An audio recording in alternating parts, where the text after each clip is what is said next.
So the guy's coming in, boom! You still should be able to punch whether you move or not. Whatever you do here on the left, you're gonna have to do on the right. Because they're not for a bout again, like I said. It's for a single use or a double use, but it's not for a elongated period of time. It's just to need it when you need it, use it when you use it, put the power when you have to put the power into it. What I want you to do is bring it up here, boom! Bring it up here, boom! And now, bang, you gotta throw the hook. Or you're tripping here, bang, you gotta throw the hook. If I had a knife, I would if I had another knife, I could go in here. Right? Whatever comes in with it. I need to be defensive. Come on! Strategize, keep it there. Power the punches. As soon as you get more and more tired,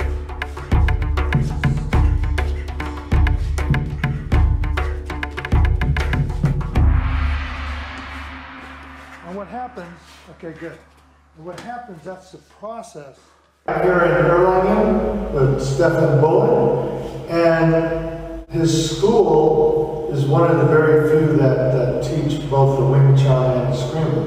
And so we're here to promote the school and to promote that when I come to the seminars that people in the surrounding areas are ready to come and learn. Forget all the other systems and whatever you do. You're here to learn. You're here to make it happen for you and not anyone else. And the things that you'll learn are going to be very conceptual, very straight to the point, and no BS. So the stuff that I show you is going to be very down to earth and very compatible to what you do currently. Okay? So, for instance, as he throws, go back over, yeah, he throws a strike to me, whatever it is, boom! Right? So the hit is direct.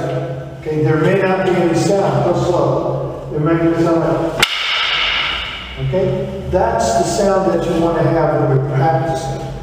But when you're doing it for reality and for what you want to do it for, he comes in, boom! I'll make the hit first. There is no sound. Boom! Okay? And so forth. So the idea is to make sure that you understand that there's no, a lot of times we'll do the drills and the drills will have a lot of sound on it, but other than that, most of the movements are going to be direct to the point and finish what you have to do up. Okay? For example, he hits this way, I mean, boom, and hit down and hit up. No sound. Right? So slowly he comes out, the drill may be boom, boom, here, bang. That may be the drill. If he comes a little bit this way, that may be the drill. He comes this way, boom, boom. That's the reality. Okay? And he throws a stick, empty hand, whatever it is, boom! You're not going to see bang, bang, you're not going to see this. Okay? You're not going to see as he comes down, boom, boom, crack, crack, crack, crack. Right? That will be in a drill. But the reality is he comes down this way, boom, boom, boom. So when I hit, I don't really care about this because he's moving his body, bang, bang. Okay, you don't have to control the weapon because the weapon is controlled by the body already going over. Alright? So if he hits on this side, boom, I'm not going to sit there and block down like this and allow the weapon to come down. I have to make it into a zone which is compatible to all fighting. He comes this way, I want to make sure, boom, crack.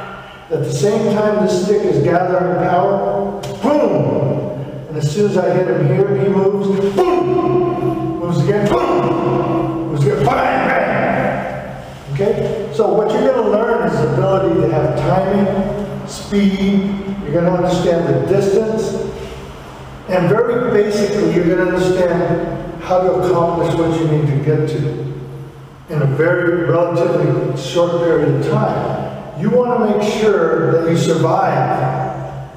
You don't want to slowly inch this way and you go, and the power's still coming, and there you go, you're out. But this is what you learned, this is what you paid for. Not a good value for the money that you paid. Okay? You want to know when this strike is coming this way, that bam! I'm going to move out of the way, I'm going to do an offensive strike, kill the power here, allow myself to, boom, throw my power, boom, into the person, allow this to be the secondary power source, bang! Allow this to go away, and bang, over. Okay? So again, the correlation between this and empty hands, a little bit. So the same thing, when he throws a punch, whatever it is, boom! If I block it down, and I'm looking, that means I'm focused on this, I'm focused on this. Okay? So twice my focus gets out of sync. It's not with what I want to do. Right? So he throws that again, I want to make sure by the time this gets here, I'm going to crack. Right? And then this one comes bang! And then anything else goes boom! And then boom! It moves, bang! Moves again, boom! Knowing that you have short power, boom, boom! Is translated from the weapon into the empty hands. Okay? And I always want to make sure that I shoot out first.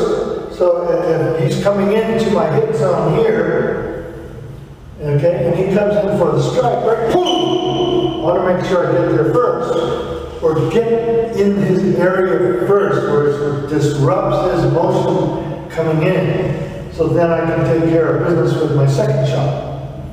Okay? So for example, he comes in, boom! Boom! Okay? So, basically in a nutshell, that's kind of what you want to learn, and that's what we're going to teach.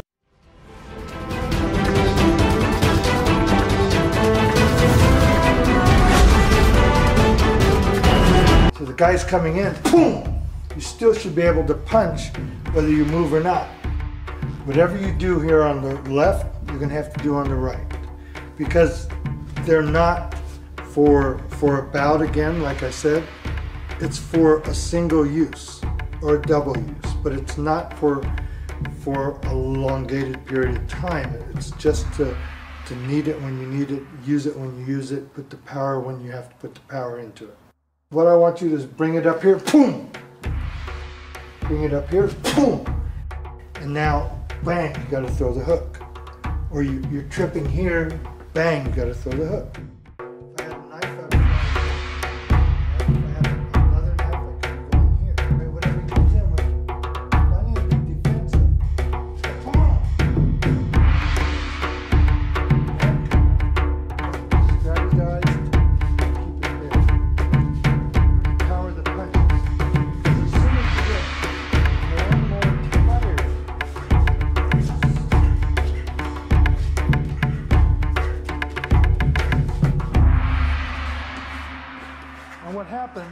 Okay, good.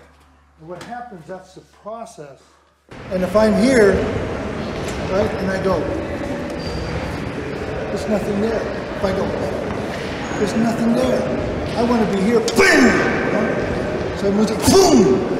It's a boom, boom, boom, bang, bang! You want to have the power. You don't want to be here going, and there's nothing there. You want to make sure when he hits, boom, boom, bam, that he goes down and bam, boom again, bam, boom. So what I want to show you is just things, it's a concept of being able to do one thing, change it over, make alternative moves, and take it from something that's in your hand to out of your hand to a weapon and make this whole interchange. And it's relatively simple, but I'll do the whole thing first and then we'll break it down into how I got there and what your alternatives are to doing this movement, okay? It's a very, very simple movement, and it's very ad hoc. So if you throw a punch, whatever you throw, anything you like. Okay, if I did this, let's break this down to what I've done. Okay, let's do it again. You come in. Okay, and so now, first thing that happens, I don't know what he's going to throw, right? I didn't set him up to throw me anything. So as he starts slow, he starts to throw this. What I see is his body, I see his hand, I see where his legs are. And my first opportunity is to cut the distance of this punch coming in. And as I cut that, I don't pad the hand, the arm. I zone this hit like this. Okay, bang. So, poof, if I come up here, and what's happening as I'm moving forward, the force is still coming. It hasn't stopped. If I stop time, it's like bam, bam, bang. Okay. But what I'm trying to do is make it come in. Right? Make this come into him. So as I touch him here, this becomes offensive, defensive movement, bang, into him. Okay? With my force coming in, I'm throwing this force in, bang. Not too concerned about this, right? I'm not too concerned about this, but I'm knowing that my weapon is in my front hand, that I have an opportunity to create some damage. So if I'm here and that comes, I could easily do this. But those are the alternatives. What I was going to do was here, right? And I came in here, boom, boom. Okay? And the way I do that is as I come in here, yeah, I know this, the movement of this. It takes this long to get over here. I know this one, I've just destroyed the movement of the power coming in. And so what happens, I know that I'm going to beat this one in, boom, and I'm going to come in, bang, yeah? So it's going to go bam, bam, or bam, bam, whatever I decide. The alternatives are yours because I already have my front foot forward enough to bang, to kick if I need to, bang, kick in here, boom, but you're boom, and then like this, okay? So, what I want you to do is you come in here, bang, and if you come in here, bang, okay? Don't worry about a touch, because I've just put the pressure on him, which moved his balance back. Right? So I'm going to bang. And so I'm not concerned that much. All I'm concerned about is this hand, boom, which I know I'm going to beat anyway. And then boom. Yeah. Okay, so.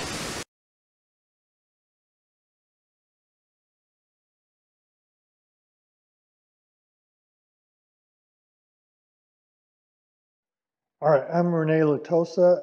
I watch the FMA Pulse.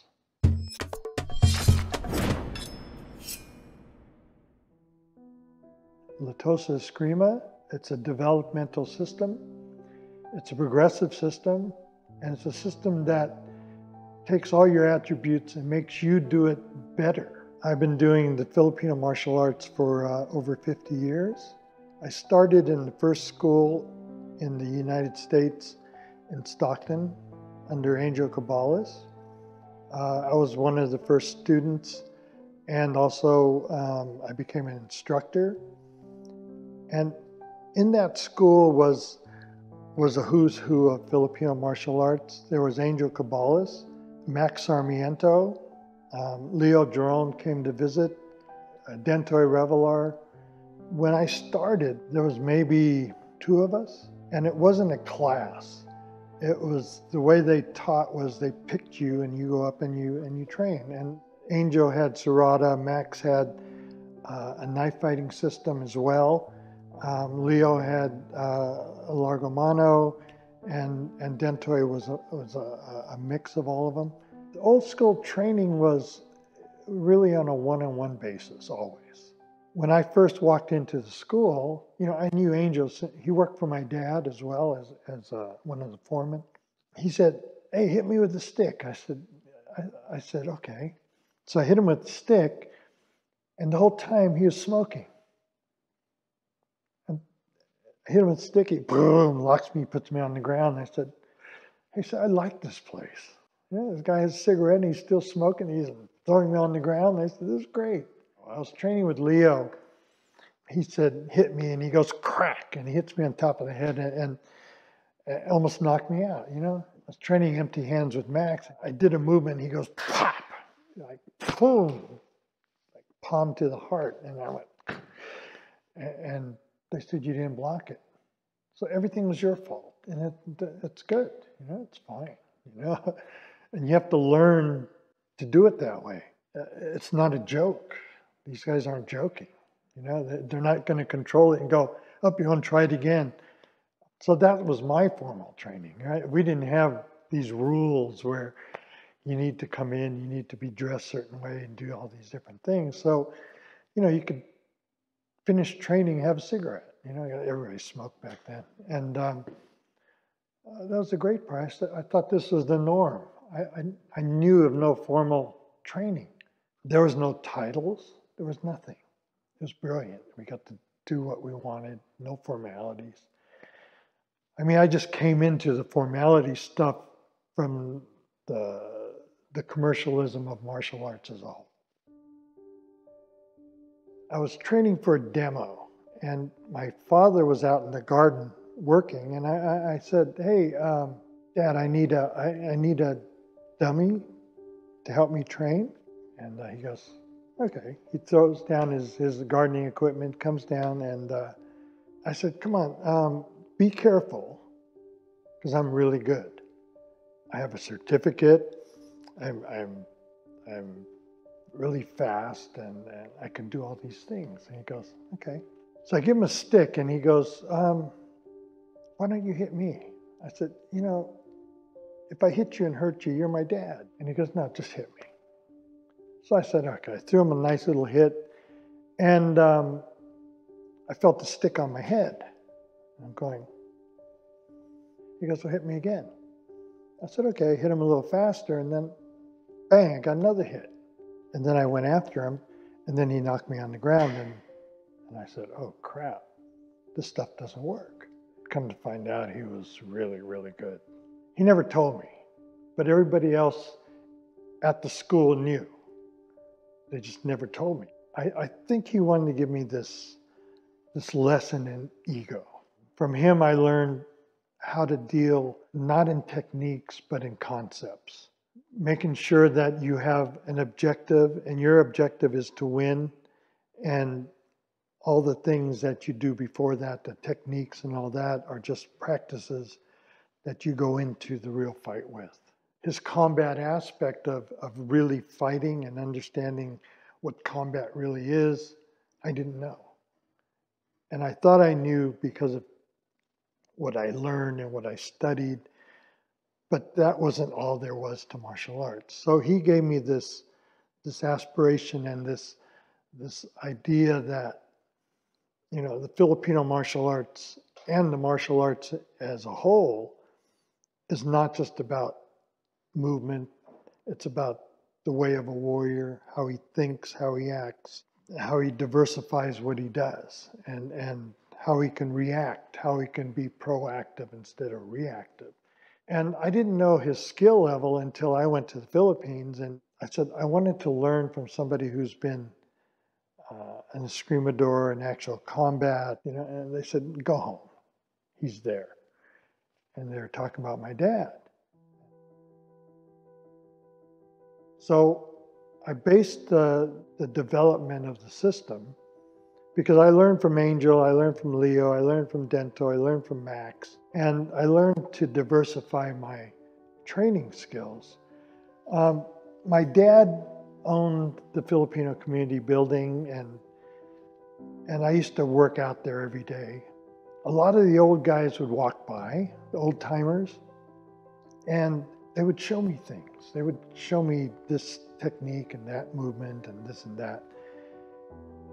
And while I was learning from one guy, there'd be another guy walking by looking in, and when that guy left, he'd come in and say, what did he show you? And I said, well, he showed me this. He goes, this is how you beat him. And these guys were old by then, you know, and so he showed me how to beat this guy. And then the next guy came walking by and going, what did he show you? You know, I met so many people that were famous boxers, famous wrestlers, were all Filipino guys, but for their skills in trade, they were never getting paid for it. They never got paid much for boxing and wrestling and whatever they did. So they worked the farms. Where else could they get work? You know, I had so much input from all these old guys that they actually died with their system, right? Systems that nobody ever knew about, systems that were in their family that they never divulged out because that wasn't the way of the culture to show everybody what they knew. The Filipinos, I don't know if it's social or cultural, but there's a word in Visayan. It's called burot.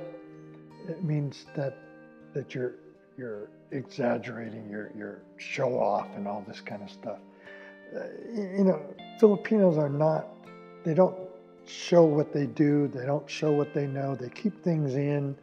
Everything is very family oriented, everything is tight knit, you know, because you have, you know, the history of the Escrima was cut off when the Spanish came. And so, you know, that was just part of our nature that, okay, you don't want us to do it, we'll keep it secret. There were people in the community that knew each other, but they never bragged about what they did. They never, nobody, I don't know what these old guys were doing, but they always held back this reserve in case they ever had to get into a fight. They had a secret, but they would never show it because then this guy would be able to read them. And so that's why growing up and learning from these old men that would come by and walk, they would wait till everybody's gone, come in and show me something, look around and go away. One of the older firstborn generation, you know, they were taught the Filipino arts, but they were always punished if they ever went out and showed it in a fight, because that'd be exposing themselves. So I took all this knowledge when I was in the Air Force, and I was stationed in Virginia. I was able to teach the SWAT teams out there. The first time they ever were introduced to the Filipino martial arts to law enforcement. Then I was stationed back to Europe, where I introduced the Filipino martial arts to Europe. That became the biggest training ground for me because the culture, my culture was very important to me. And the idea was that when I introduced the art to tournaments, to challenges, to different schools, I couldn't lose.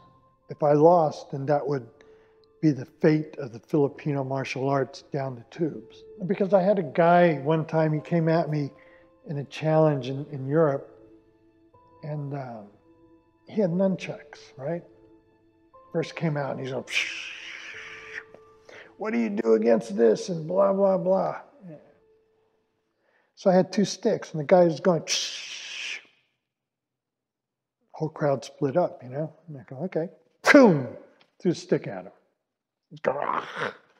Went up to him, grabbed him, threw him out the door, and boom, see ya. They go, yeah, but were you fair? You weren't fair. I said, there's no fair in love and war. You know, that's the way it goes. Now, I was boxing for the Air Force as well, so I really didn't care about what system they knew because I never studied any other system but the Filipino arts. But I studied motion, I studied concepts, I studied the objective of fighting, I studied all these different things that I needed to do to win. I felt that I didn't want to limit myself in any technical aspects, so I can go from different systems to different systems without having a limitation.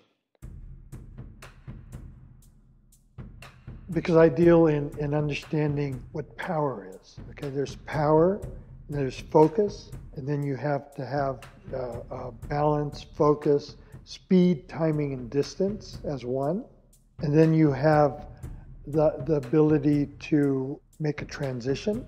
Anything that you do into a knife, into a stick, into a bottle, into a blade, into a phone, into empty hands, without changing course, right? You say, oh, I have a long stick, I have to do this. You've just limited your whole idea of fighting.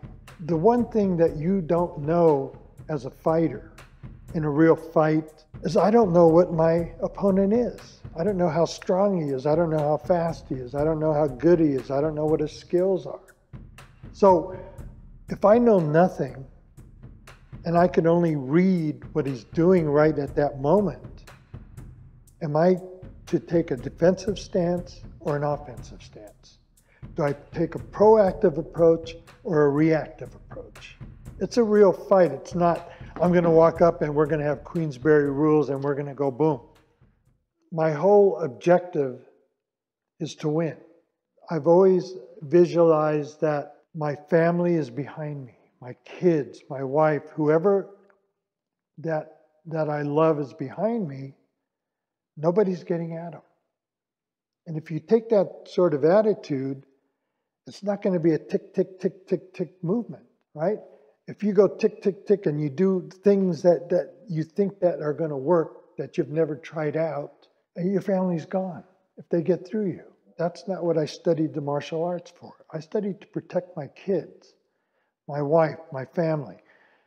And if I can't do that, then, what was my objective to doing all of this? To me, a loss is not, oh God, I lost, let's try it again. To me, a loss is that you lose, and you lose everything. So I use the Filipino martial arts in totality as a reality, never as a game. We actually developed the first tournaments here in California. I used tournaments to learn how to be explosive, how to find holes, how to find weaknesses in your opponent, and that's it. So you win a tournament, so you're a world champion and blah, blah, blah, blah, blah. Doesn't mean you're great. Doesn't mean you can really fight. You have to kind of understand my teaching is not teaching a very basic here, a technique here, and then you train and you sweat and you do all these things. I want to add the reality concept in here, the ability to do full movements in full strength and full speed, and then you can reverse engineer it back down to control. I don't like to do drills with, other people as the main course, because what are you doing when you're doing drills and techniques with other people? What's your main concern when you do that? Safety for the other guy. You can't go full out on this guy because then you can't practice. So you're limiting your movements to control. When I do a seminar, they can do whatever they want. I'll teach them the concepts of how to make what they do better. That's my goal. It's not to teach them, here's something that's coming forward, and now I have to do this particular movement. I don't care what they do. If something's coming at them, how are they going to get out of it? How are they going to move? How are they going to react? And how are they going to win? Once you're in a combat situation, everything changes. It doesn't stay the same. Techniques no longer are valid. They don't work anymore. You have to have the concept of that technique come into play and make it work. Everything that you do has to be you. It can't be, oh, this guy does it this way, and especially at seminars, big seminars, and they come in, well, I learned from blah, blah, blah, blah, blah. And I said, well, that's good for you, but you're not that guy. What can you do? I don't expect my students to do what I do. I expect them to deal with how they move based on their own self. The Filipino martial arts, in a combat role, you're not there to impress and you're not there to commercialize. You're there to win. And I understand commercialism and I understand marketing, and that's all great. That's fine. When people try to hit me up with, do I know this particular drill? I said, I don't know anything. What does it do for you? Do you know how to take apart what you've just done in that drill to make it combat oriented, to make it work in reality? You know, to me, if you're teaching, you've just taught your student something. Are you going to guarantee that what you taught this, say you taught him a technique, is going to work? That's like a false narrative. You know, you're telling him that this is going to work. And when it doesn't work, he comes back and says, hey, that didn't work. You say, oh, well, you should have moved to the right. You know, it's too late. You know, hindsight doesn't win you a fight. I love drills, I love techniques, I love all these movements. That's great. But you better throw in the aspect of how to diversify, how to make this work, how to make yourself believe in this. You know, a lot of people believe in their instructor, so they believe that whatever they taught works. And it doesn't go that way. You have to believe what you do works, or it's not going to work. You could learn all the techniques in the world. At the end of the day, none of it will work because this guy who's hitting you is not going to hit you the way you want him to hit you or expect to hit you.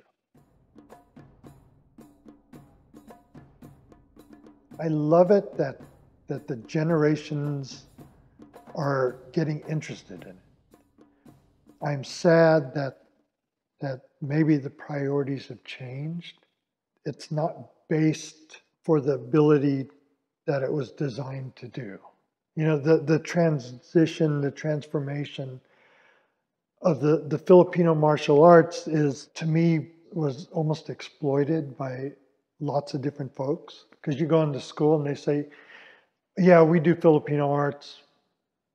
And you're going, but we do all these other things too. It's sad because it doesn't give credence to the Filipino arts. You can't just do it. You know, I've been doing it for 50 years and I'm not even close to being done, to knowing it all.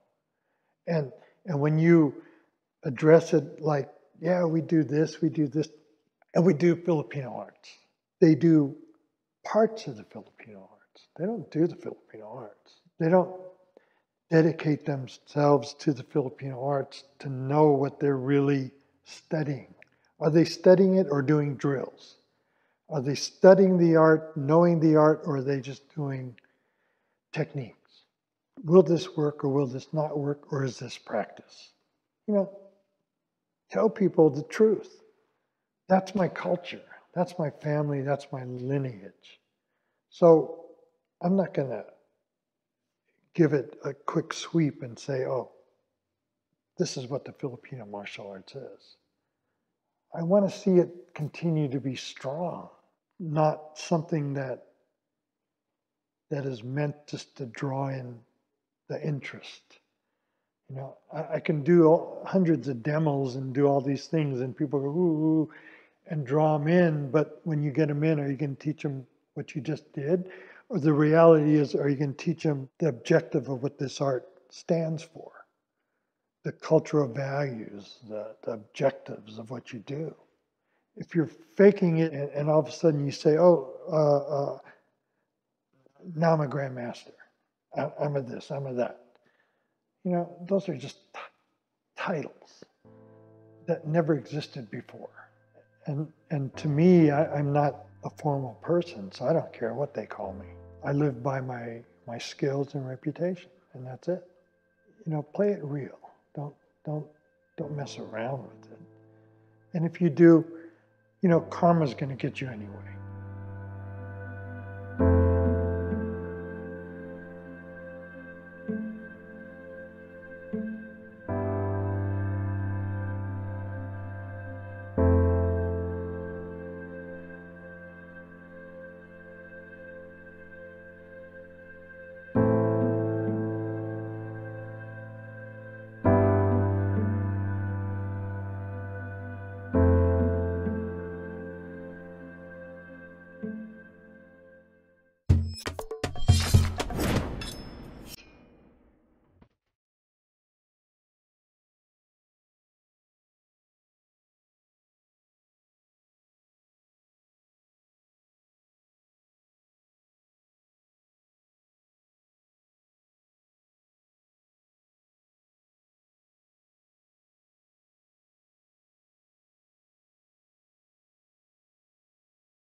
Drill, the first drill I want you to do is first you have to understand your balance and then understand your power.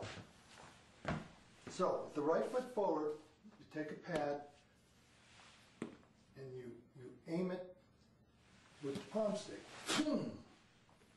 Okay? Hit it as hard as you can. Let's flip over here. As you hit it as hard as you can and you stop the power. But you have to make it, you have to sell it. Okay? It has to be as hard as you can. And make it stop just like that before you hit. So all the energy goes here and then you bring it back down. Bam! Bam! And this is without splitting your energy. Okay? The whole point is the exercise and the drill is to make sure that all your energy goes to the target point. Right? So if you're hitting, boom, make sure all the power's there. Boom, boom. Okay? And then when you do hit the pad, just hit it without the palm stick. So when you hit it, boom, the power goes boom. And it goes boom. Then you can control the power. Boom. Boom. Boom. Okay? And as you control the power, which gives you another bit of strategy, which we'll go through later, but it's the ability to hold the power and then hit it off again. Okay? So, you can do this hit here, you can come back here, come around and do this hit, boom, boom. Make sure all the energy goes boom, right to the target point, boom. Right? Boom. Boom. And stop it there and make sure it's there. That goes same way up here. It can go same way in here.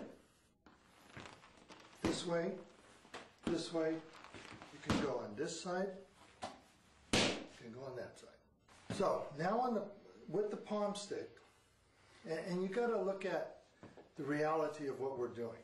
Okay, this is only a training technique. If a person is very good with the stick, the chances are you're never going to be able to defeat a palm stick, or the palm stick's not going to be able to defeat the stick. There's just not enough length. There's just not enough power. There's just not enough weight. Okay, but you train not against the weapon. You train against the weapon as a visual, but you train against his body actions. Okay, because if he hits here, hit over here, bang, you're really training against this. You're not really training against that. Okay, because I can sit here all day and he comes and makes a hit this way.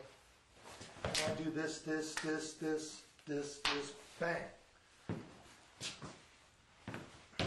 And all you have to do is count on your fingers how long it took to do that. Then you take a guy who can hit with the weapon, and he tries to take the stick away, takes the stick away, boom! It's not going to happen. All right? You're going to have a lot of, you have to look at the reality of what you're doing.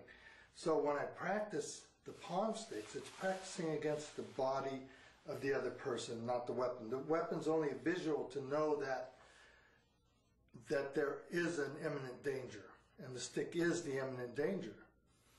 But you always want to practice for the body. So if he comes in this way, there's a couple things I want you to consider, okay? Yeah, you can get into the stick, that's fine. You can get into here, that's fine. But if you always look at the stick, as that's what contains the odds against you, right? But right now you're just practicing against the body, because this is way against you. The odds are you're not going to make this one. As you hit here, boom, you take it short, then you take it long. So what you do, you travel up the body, okay? And all you're doing here is understanding the concept of distance. This cannot probably ever be executed because the momentum of the arm is going too fast. And the reason I'm saying all this, I want to take away the factor of practice and reality, and then join them back in. Because you have to have that ability to understand that, oh, this guy hits, I'm going to go here, hit the arm, weaken the arm, bang, make the hit. Okay? You don't have that much time. So understand that if you're doing 3 movements, you're going to execute only one of them. And why I say that, if I'm going to hit here, bang, bang, bang, your opponent doesn't stay at this level. When he hits, okay, hit out here, Michael, when you hit. That's what your attack is going to be. Want to see it again? Let's do it slower. As he comes in this way, attack. Okay, so what I'm saying is that as he comes in slowly, and I'm attacking here, by the time I hit over here, he's going to be over here. And by the time he makes a second movement, maybe I can be here. But I can be also in between all these areas, or I can be here. Okay? So as he makes his first motion, boom! I don't know how fast he is. I don't know how quick he is. I don't know how strong he is. So I have to devise a universal training method which encompasses this guy hitting like he's really going to hurt you. My training started when I was about 17, and I was training in Stockton with Angel Cabales at the first Filipino Martial Arts Academy open to the public. And I trained with Angel for about 3 years and became the head instructor at the academy after the senior student left, Dentoy Revilar. And I was teaching at the academy for about a year after I've been training there for several years. And I also was trained in Kadena de Mano from the late Max Sarmiento. And Kadena de Mano is a very, very unique hand system that is the actual transition from sticks to empty hands. And within the Kadena de Mano system are the knives, single, double, and different little weapons like palm sticks and chains and little bits of odds and ends, handkerchiefs with pennies on the ends and all this. And from there, I was also trained in the Largo Mano system by Giron, who was also teaching at the academy at that time. And then what happened is I went back and was practicing every day for, many hours at home. And I had asked my dad to practice with me because I was doing a demo. And so he said, well, okay, reluctantly. And what happened was a shock, okay, because I was very, very young, very quick, very fast, but there was something lacking. I was expecting just somebody to hit me. I wasn't expecting someone to be able to take me out, okay? So we went through about half hour of this, me getting hit, not knowing what to do, not knowing how to defend against what he's throwing, not understanding the concepts of attitude, reality, and combat. And so he opened my eyes to all of this, as well as giving me a lot of bruises. And from there, I took it a step further by developing upon the concepts that he was trying to instill on me. And from there, I developed the PMAS combat system, which is very, very tight, based on power, speed, attitude, and concepts, strictly concepts. There is basically only 5 techniques, and the rest of it is concepts. The figure 8 is just one conceptual aspect of fighting, and the figure 8 is intertwined into basically all the systems, and the figure eight, if you look at a figure eight, it'll either go inside or go outside. So if you have a hit or a punch or a stick or a weapon coming at you, you're either going to go on this side of it or this side of it. Or as a figure eight goes this way, you can make a figure eight go up and down, and it's either going to go up or down. So you only have 4 actual areas that the figure eight is going to.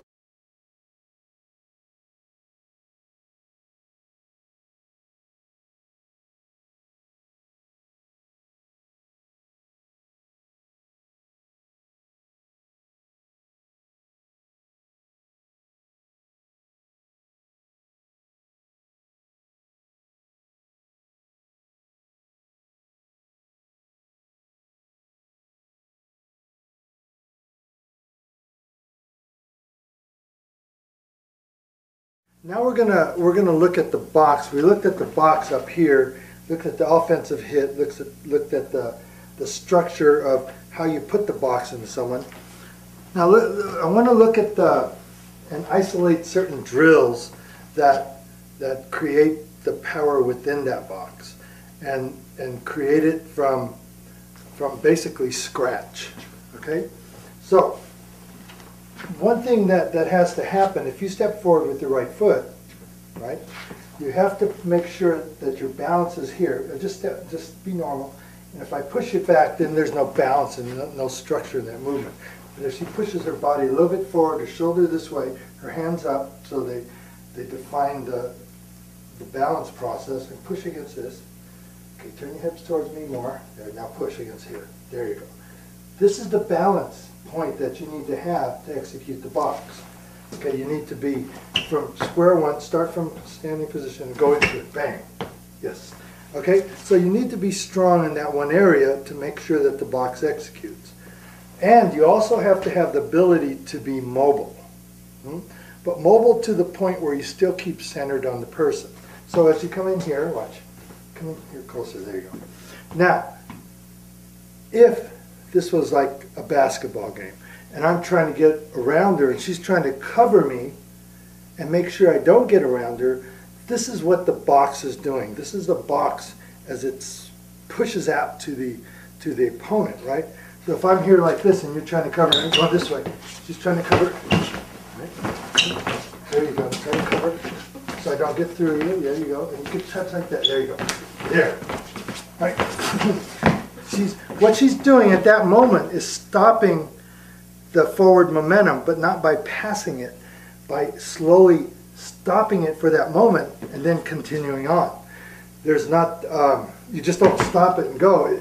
She stopped it and started moving as well to make sure that she's maintaining and retaining that balance distance between us. She doesn't want me to get this close, then she'll lose her structure of what she's trying to do, which is trying to prevent me from getting any closer or getting around her. Okay, so as again, this drill is again, it's a both offense, defensive drill. And what happens is that you've got to match now the footwork and the energy that's coming to me, and add that knife instead of the last time when you pushed, right? This time you're going to stab. So if I'm trying to get through, she's going to use the mobility to not allow me to get through, and plus the stab. Okay, just control it. So now, if I'm here, relax, right? And so I'm saying, hey, you know, blah, blah, blah, and I'm trying to get through, right? So cover me like in basketball, bang. And as I come in, bang, that other hand comes out. Boom, yes. Just stab it, bang. Stab it, stab it. Boom. Yeah. Boom. Okay, so the whole idea is she's putting her energy towards me. I put it on, do it again. Okay, but just stop the stab real far away. So you just stop it here, boom, boom, boom, boom. So you practice that. Go, boom. Right? Right?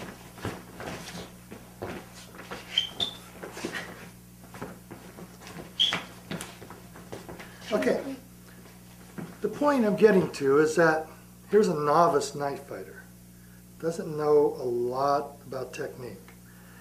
But I don't know when she's going to throw that knife. I don't know when she's going to attack. All I know is she's got me covered with her energy, right? She's not letting me go this way, follow it, bang. So if she had a knife, I don't know when that attack is coming. So that's the drill. You can't, I can't say, okay, hit me up here, right? So that doesn't make a sense of reality. The sense of reality is I'm trying to get by her and she's going to stab me whenever she wants. She has no rules. You formalize this into a formal system, then you're starting to pick up on these rules that, oh, you can't do this, you can't do that. A person on the street can do anything they want.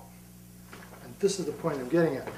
If they're even remotely keen on the sense of energy and attack, and they have a motive to come after you, you know, you're in deep trouble if you believe you're going to disarm them.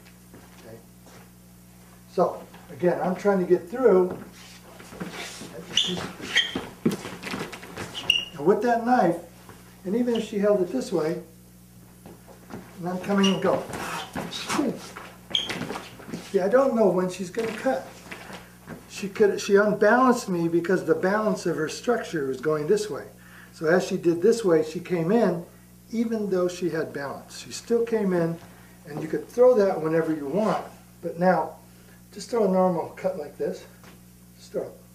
Yeah, just throw it. Yes, again. Boom. Okay? So if she threw that again, go. Boom. Standing there and immobilized, yeah, that's an easy task for me. Right? She cuts again, I could go boom, boom, come over the top.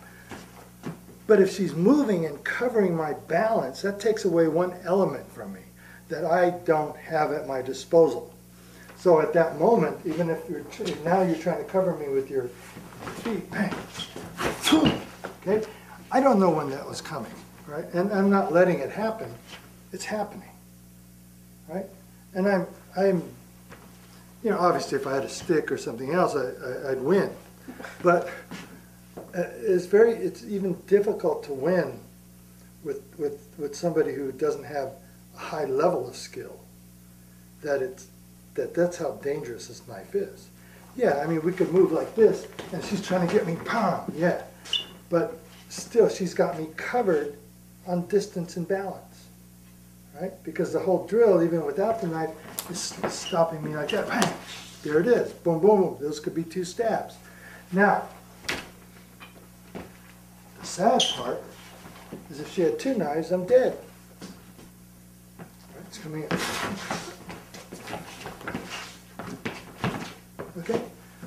So, my message to you is try that at home. Try that, but please use rubber knives. But try that and see how good you fare. See how well you do. And, you know, you're going to open your eyes to understanding that maybe some of the stuff you do doesn't work. Maybe some of the stuff you do may work. But put it in and take away an element. You take an element away of space, you take element of height, you take element of speed away, you take power away, you take something away that doesn't give you your full potential, and see what happens. And you give that person the freedom to attack you. That's how you're ever going to know whether you can block it or not. I mean, yeah, I could have hit her, boom, but I still don't know whether I'm going to get cut or not. And I don't know how severely, because nobody knows. Okay? So that's another drill. Another drill is as if you're moving like that, just on your own, you move as if you're trying to, and then cut as you're doing it. Yes. Keep cutting, keep cutting, keep cutting. Just go forward. Yeah. Boom, boom, boom, boom, boom. Yes. Cover it, cover it. If the guy moves this way, yes. Keep your balance, Yes. Change feet forward, the other foot forward. Yeah. Yes. Okay. Yes. Okay. So that type of drill is very simple, but it plays to the reality side of what you're doing. Okay?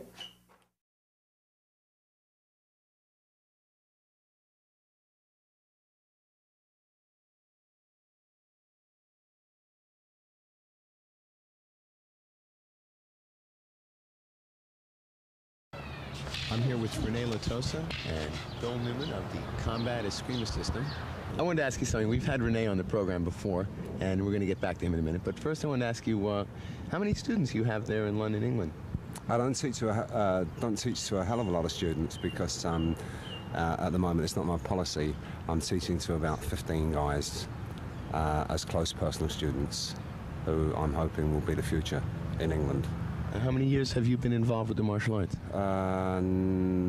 18. 18 years. About 18 years. Would you give us shed a little light on what other systems of martial arts you might have come in contact with over the years in Europe? In my own experience, or in you mean what I've done? Yeah, what you've come in contact with. So I guess more of the question might be, what's happening in England? What kind of things are being taught there? What sort of martial arts are most popular? Well, basically, I mean, the same as in America. There is no difference really. I mean, you have obviously kung fu, Wing Chun, karate, aikido, judo. I teach eskrima in a judo club, quite a famous judo club in England, in London, and I would say that eskrima is becoming very popular now, and what I'm hoping to do is train up about 15 guys to be the future for me and obviously for Rene and the Philippine Martial Arts Society, which is based here in Sacramento.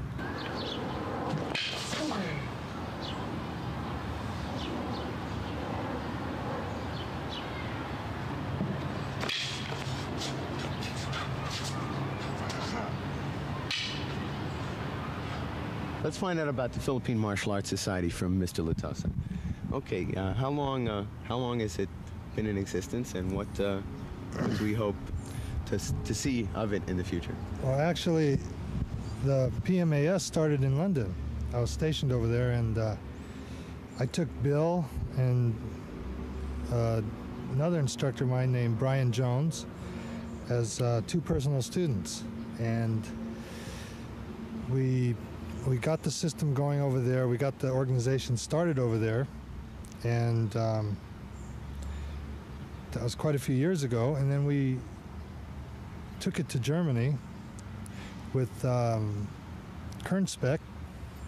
He's one of the head instructors for Leong Ting, Wing Chun, and from there we took it to several different countries, which we have a strong following in: Germany, Denmark, Sweden, Holland.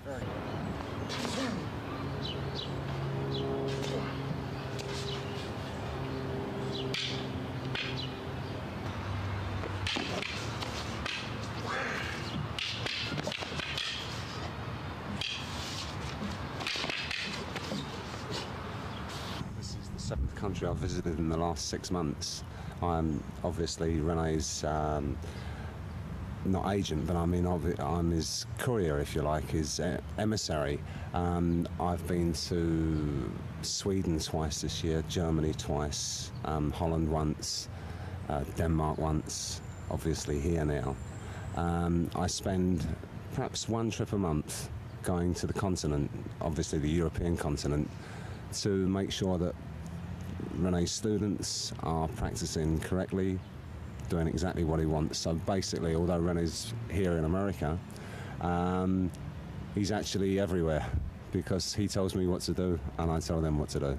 Well, this is true with many of the martial arts. Would you say it's more popular, or I guess more people are joining in on the European side, or here in the States? Well, in Europe and in England, it's the PMAS, as the PMAS is stronger over there. We must have over, what, I 1,000? don't exactly know how many members we have, but I would say that it must be in the region of in between, say, 500 members upwards. Yeah, upwards, because... And then in the States we're building up about, I don't know, 200, 300 people here.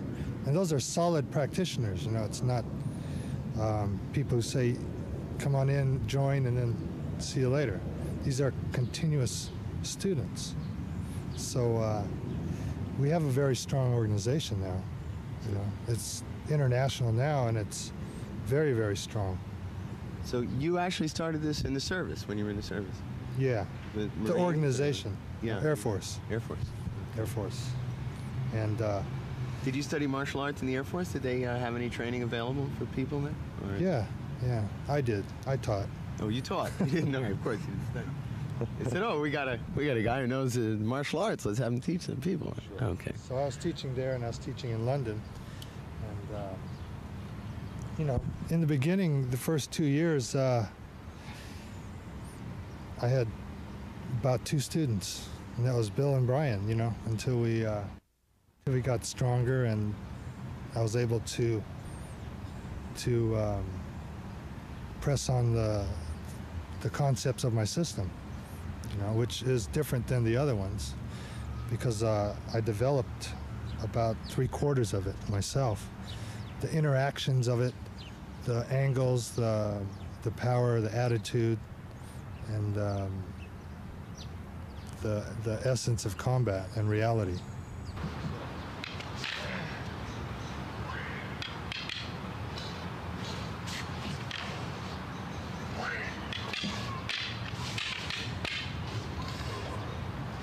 Okay, you're probably one of the more widely written about Eskrima specialists in this country, and I've certainly seen more than one article written about you in the magazines. How do you account for this fact that people pick up on you to write about, or that the articles... Well, it's probably due to the fact that the system that I teach is not your standard traditional system from, quote, this place or quote from that master.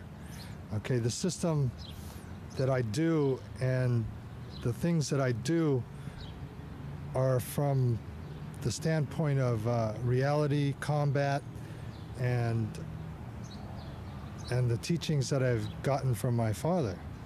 And you know, he never stressed the point of wearing traditional garb, doing traditional bows, because he said there really wasn't anything like that until after the Spanish had come, and the Filipinos put the martial arts into a dance form to conceal it from the Spanish.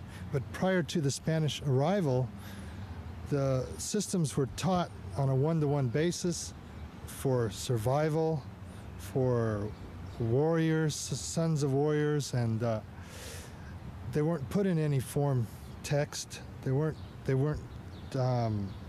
devised to be used too much motion.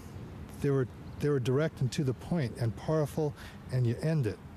Because in the Philippines, you have to understand that the weather is very, very, very hot, continuously.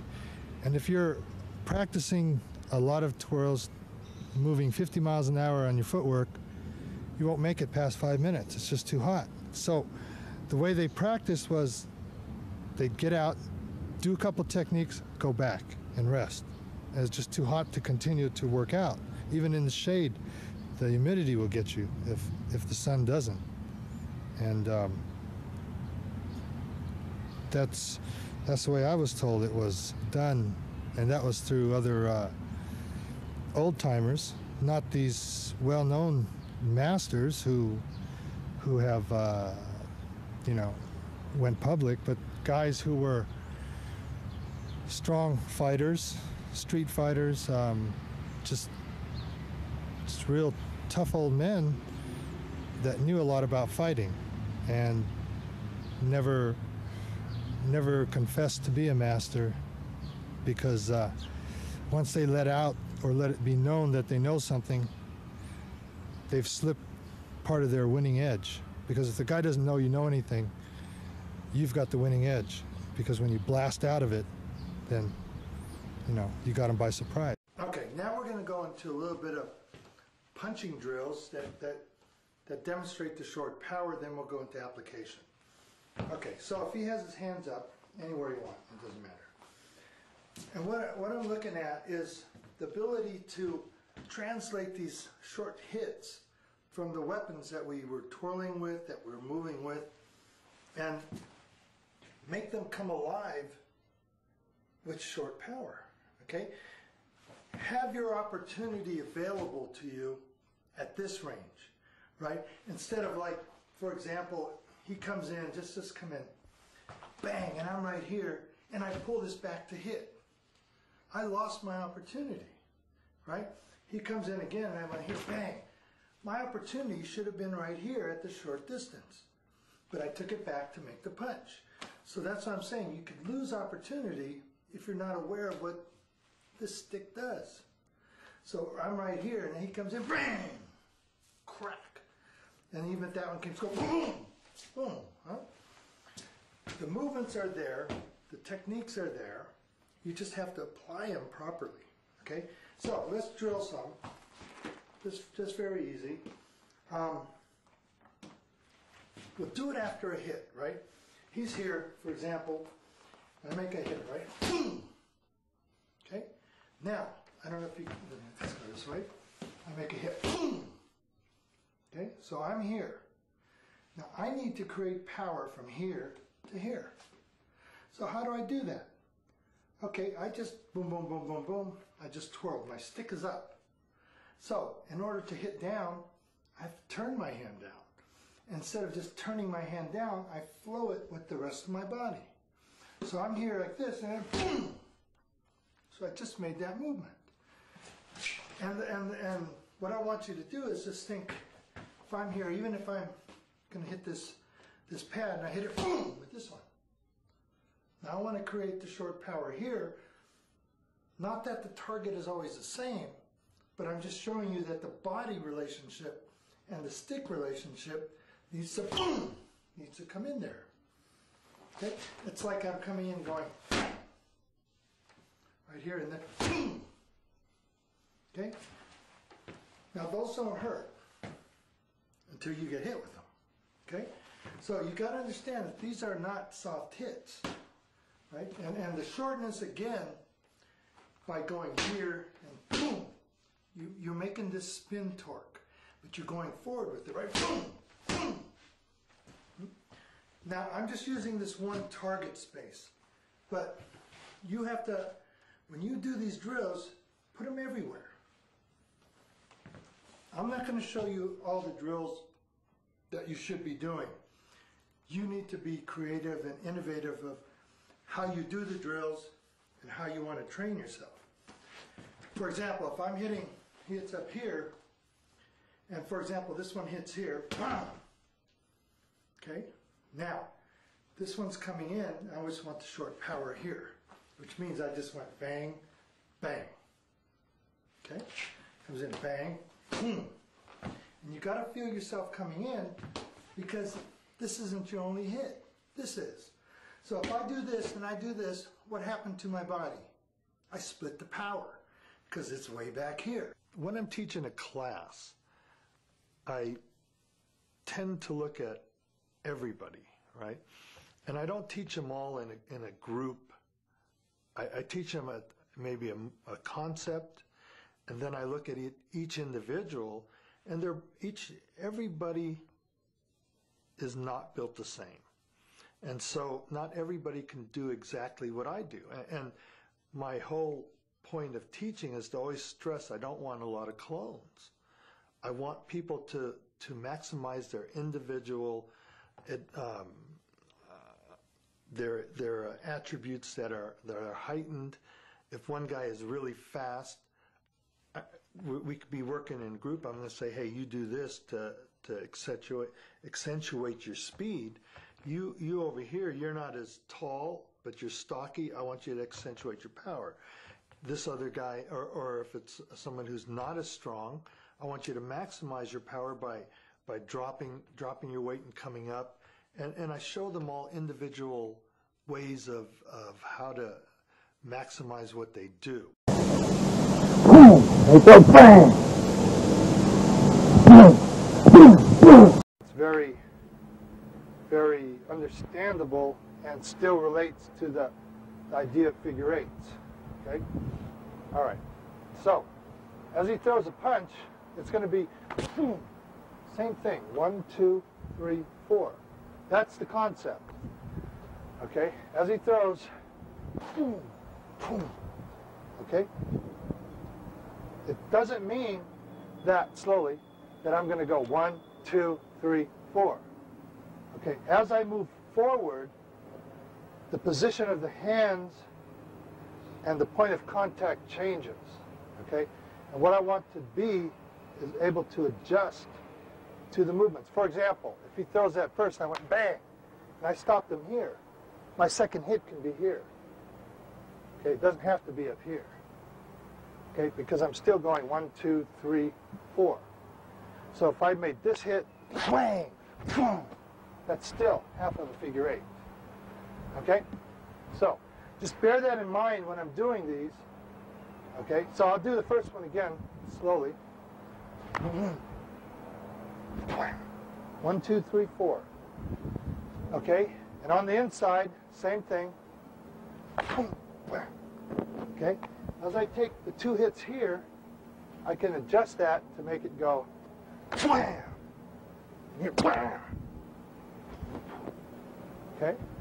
with the backhand, come in and boom. You're going to do basically the same. Okay, yeah. Boom.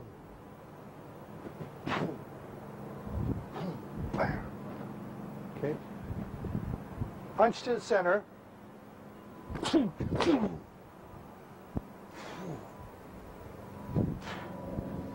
Okay. Again. Punch to the center.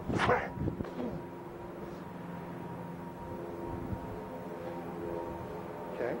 Now, we'll take it now one step further into the direct mode. As he throws his punch, coming in, crack. Okay, backhand, same thing. Boom! Making your hit first, bam! Boom. Okay, punch to the center. Boom! Whack! Boom. Okay, now, again, we'll go through a few combinations here. Throw a punch. Doesn't matter. Throw. Crack. Crack. Throw. Doesn't matter.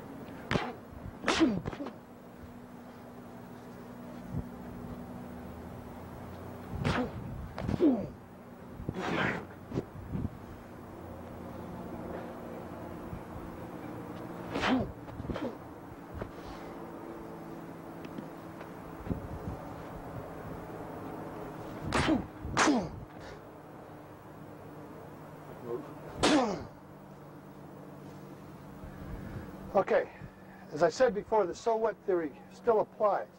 If you throw up here, I'm going bam, boom. I don't care about this other one. I'm zoning my hits. If he threw on this side, boom, and he throws bang, boom, boom, boom.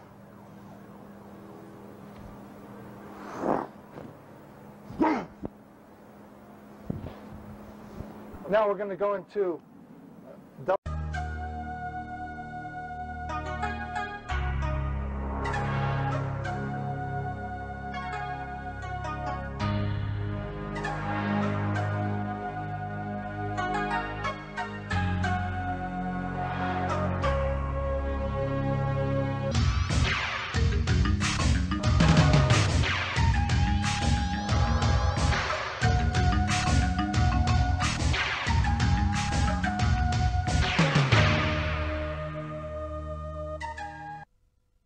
Esta secuencia nos da una idea de la transición-adaptación de los ejercicios a los ataques y sus aplicaciones.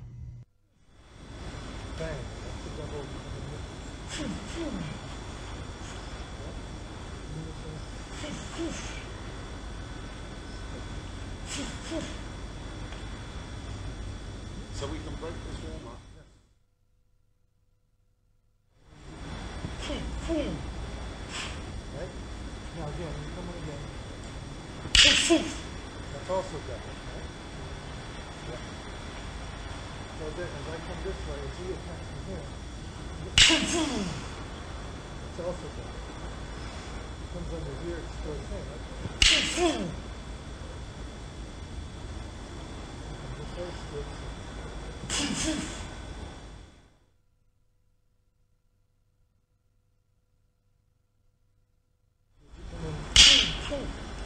Double. Come this way. Double. Come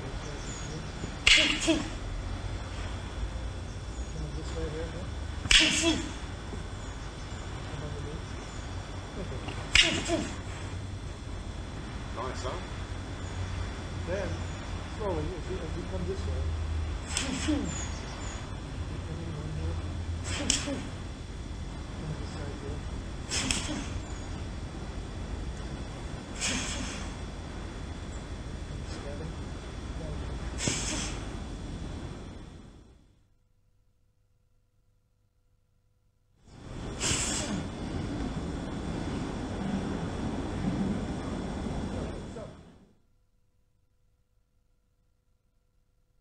Transición a la aplicación del palm stick.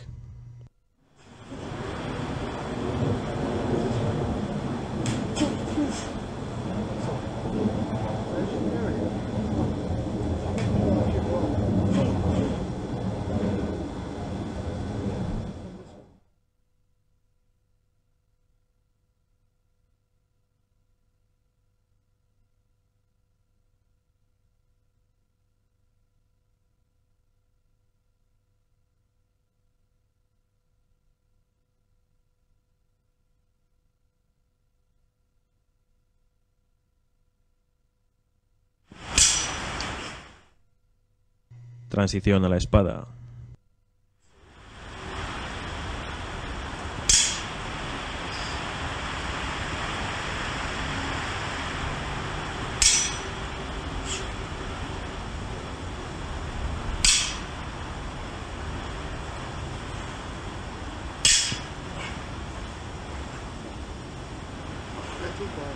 Okay, now give me the number slowly.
As we go through the various weapons and the various modes. Ahora, mientras vamos pasando por las diferentes armas, las diversas formas de ataque y las variadas situaciones, podrán comprender que todo lo que hacemos está basado en los 5 conceptos: potencia, enfoque, velocidad, momento preciso y distancia, transición y equilibrio.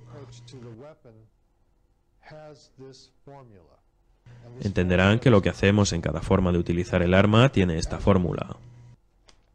Y esta fórmula es crucial.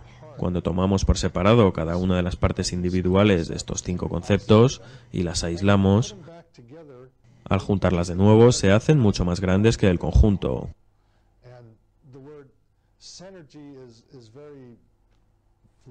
Y por eso la palabra sinergia tiene una gran influencia en nuestro sistema. Pero para nosotros no se trata de la típica contraseña que utiliza todo el mundo. Nosotros la hemos venido usando durante años y ahora da la impresión de que se dice en todas partes, en el mundo de los negocios, en el hogar, en los estudios e incluso en las artes marciales.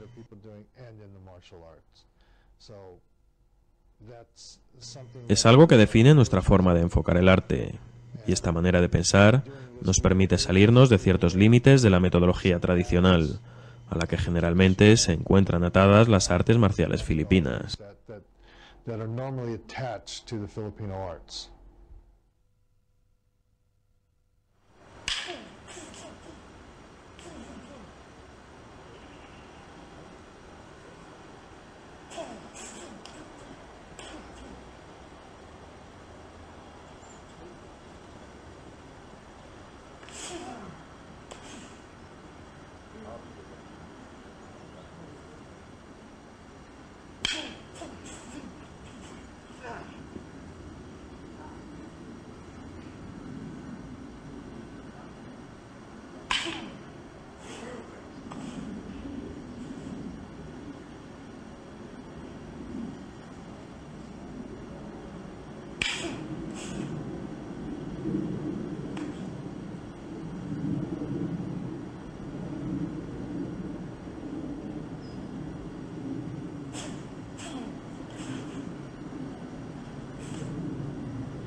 Rene Latosa, and I'm going to be assisted by Michael Casey.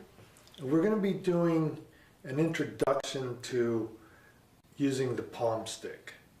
And the palm stick right now is just at this size, but actually it can be anything that you hold in your hand. And the idea is to show you the offensive movements and how it works, and then put it into application. Show you drills, show you what I want it to look like, what I want it to do, and how I want you to move it. Okay, I don't want anybody to follow what I do. I want them to take the whole picture and put it into their own world and make it work. Without moving, I'm just going to do the hits, and then we'll put the drills into it, then we'll put the application. All right? So, if I'm just standing straight, and if I have to hit, as you notice, there's nothing following the hit. You've got to put your body into the hit to make the power surge come on, to make the energy flow. Everything has to flow towards that person, to make this the center of that triangle. So if I'm hitting straight, so I'm going to hit, and that's without moving my feet. That means the legs down here have to be in the triangular mode. And if I hit the cross hit, that means this also has to be balanced towards him. I'm not standing straight up. I'm throwing all the energy this way and making the hit. The drill, the first drill I want you to do is first you have to understand your balance and then understand your power. So, with the right foot forward, you take a pad and you aim it with the palm stick. Okay? Hit it as hard as you can. Let's go over here. As you hit it as hard as you can, and you stop the power.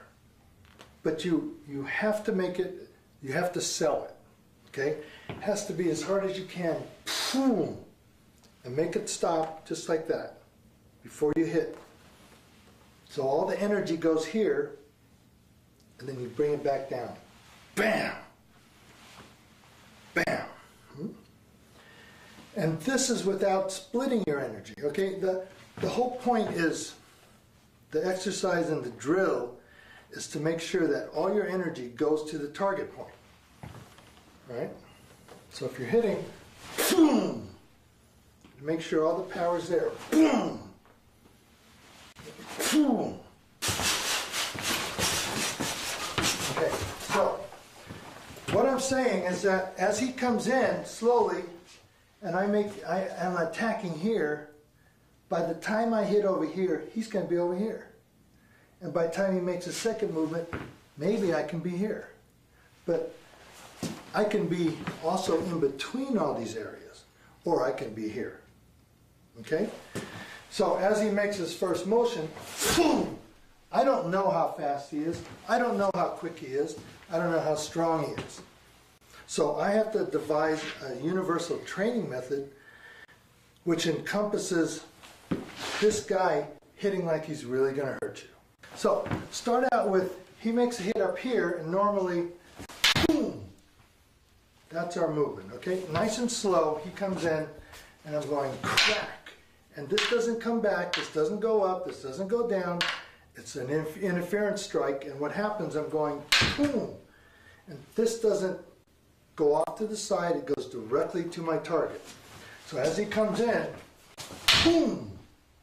I'm going straight to my target no matter what happens.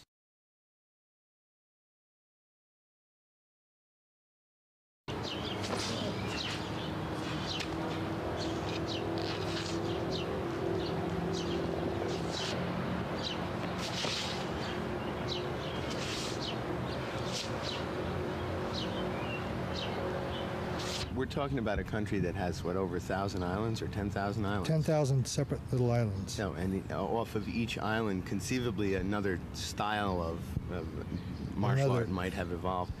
Where the roots of the martial arts are concerned, how much more room for evolution is there? There's always room for change in the martial arts. This is a question I have for both of you guys. There's always a change. I was doing the traditional system when I first began, the traditional system that I learned, and I taught it that way in the beginning, but reality started to strike me very deep, and I was concerned that, you know, I was the one responsible for spreading the art, so it's my responsibility that the people who learn it from me know what they're doing. And I wasn't happy about the way that they were doing it because it wasn't strong enough. It wasn't. The system wasn't geared to actual fighting. And so if they were to use the techniques that I used to use a long time ago on the street, you might as well forget it, because I know they don't work because I tested them. And through this process of development and continual development, my system has gotten stronger and has developed more. I have stronger people who are fighting, and because the people have developed, just people in general have gotten bigger, have gotten stronger, and you can't have a system that was developed for the smaller person, you know, grow with the person who's bigger and you know, hope that it'll balance out and work without any adjustments. You have to have adjustments. You have to have modifications to that system to make it work. I'm bigger than most Filipinos, and I'm 6 foot. Most of them stand 5 foot something, if not 4 foot 9, 10, 11, you know. And things that they can do, I can't do. So that's why I developed it. Bill isn't small, so he couldn't do a lot of things that I was able, you know, to do, or the smaller guys were able to do. But we do it with more power. And I had to make it universal so any size could do the system.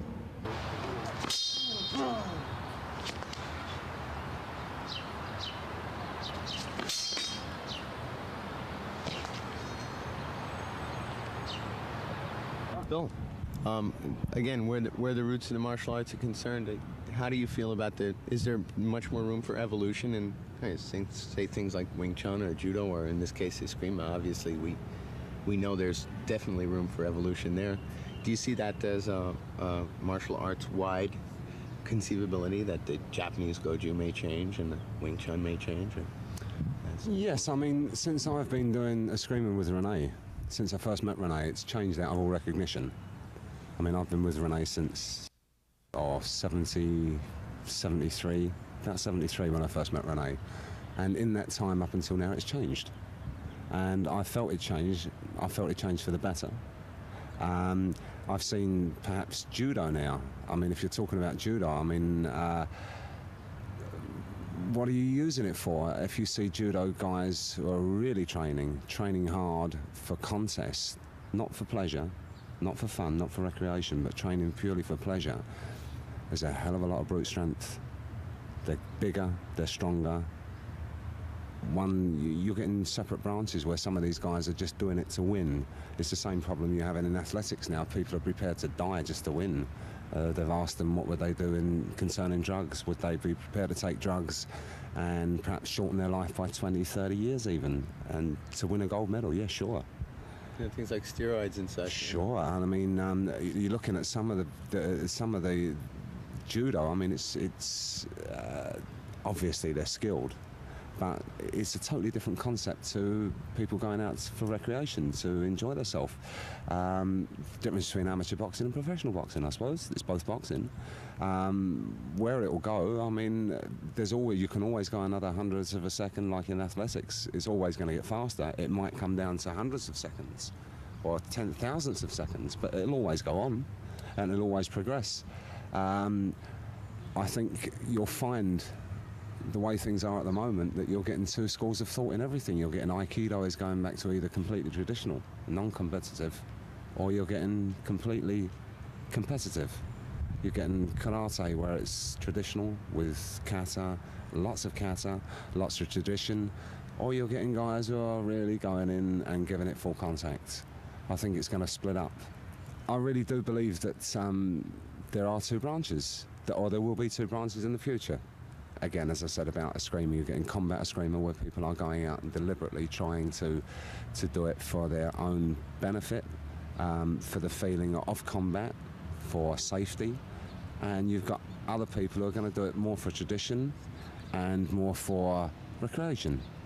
And obviously, tradition in Escrima, I've never really met up with a lot of tradition because, I mean, obviously I've trained under Rene, and the majority of the people that I've met, the older Escrimador, especially in Stockton, where I've trained with Rene, seem to be, as he said, very combat-minded. Very combat-minded, where probably some of these guys only knew 2 or 3 techniques. I'm much more knowledgeable than they are. They're old Filipinos who have used Escrima for a long time, and yet I seem to be more knowledgeable because they're not really interested in it other than for what it's for. So they probably might know one block, which they'll make work against perhaps 2 or 3 directions, one good solid hit, and they win. And you say, what are you doing? They say, I'm hitting the guy. End of story. They're not really doing Escrima, although they are doing.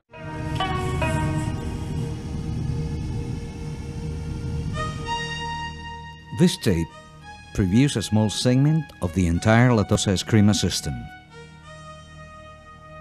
The main objective of this tape is to allow both novices and up to advanced students to have a visual overview of the variety of weapons used and the application of the concepts used within the basic foundation of the system.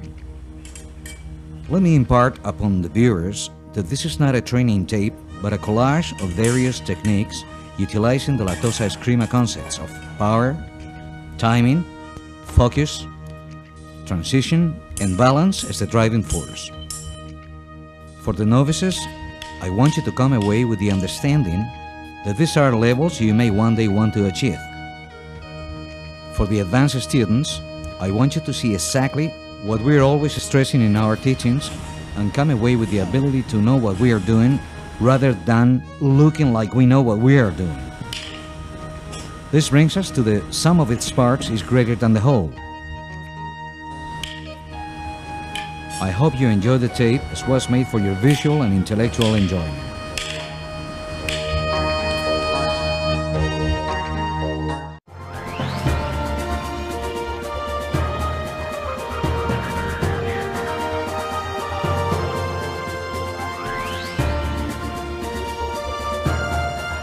Hi, I'm Rene Latosa, and this series, or this particular DVD, is going to be on offensive knife. Okay? And offensive knife is kind of like reverse engineering what knife is about. You can't have this ability to block, to make parries, to disarm, or do whatever you want to do with knives unless you know what a knife can do and the dangers of a knife and what your risks are. If you don't have that sort of an idea of what a knife can do and all you know is a lunge or a slice or this or that, all things have to take place that your mind then understands the danger that's involved with a knife, be it an intentional cut or an accidental cut. And what I'm going to do first is show you some drills about the method of cutting, basic cutting, and then we'll move on to sort of advanced cutting, and then move on to the practical side of understanding what a knife can do to you. Okay, and this is Michael Casey. He's going to help me help you with the drills and the exercise of how to create this concept in your own head about what a knife can do, what I'm trying to preach and what I'm trying to give you and what I'm trying to make sure that you understand, okay? Now this is only a symbol, all right? And it's a square. And what I want you to do is take a knife in your right hand, there you go. Step forward, there you go, nice.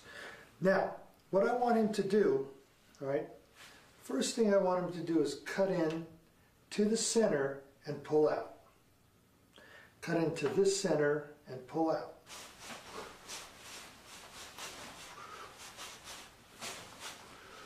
Okay, now that's just one. And that was at this distance, right? So now we close the distance a little bit and he's still going to do the same thing. Cut short, bang, bang. Yes.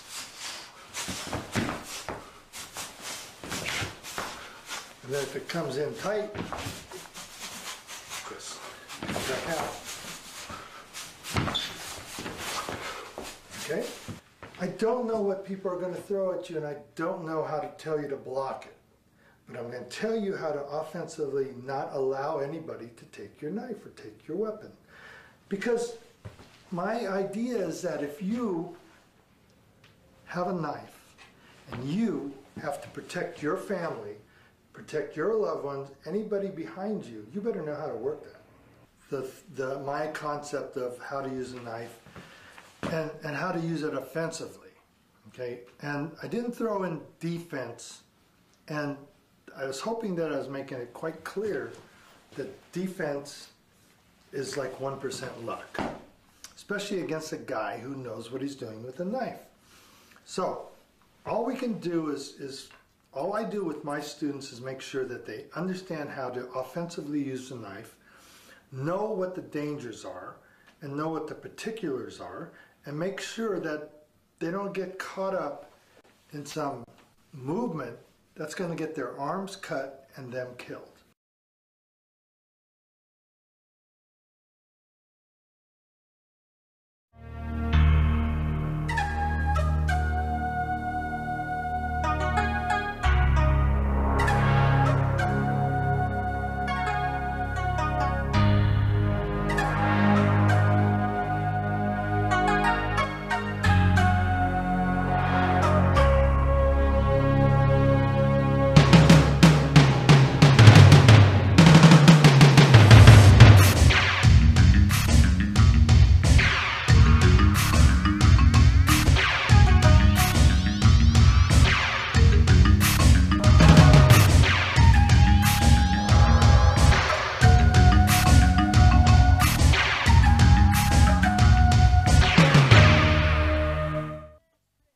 Hello, my name is Rene Latosa and I am the developer of the Stockton Escrima system. So at this moment I first look at, he makes one strike, go ahead, bang. So I'm looking to see whether the shoulder is hitting, the arm is hitting, the knee is hitting, the hips are working, and not just the weapon.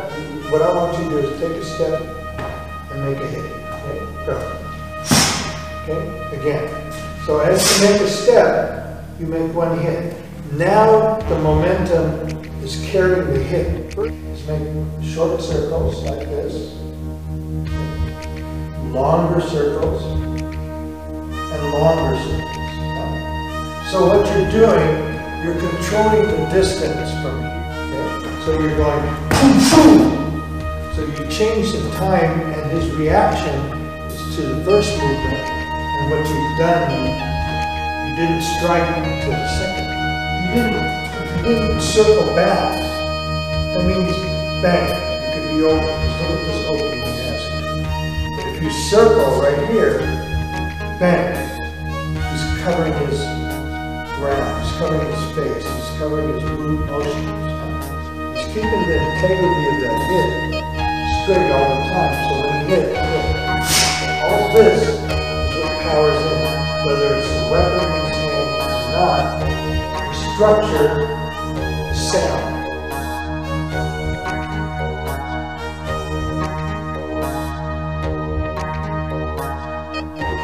It's a zone hit. It's not hitting a target. It's a zone hit. So anything that comes within this framework of the circle gets hit.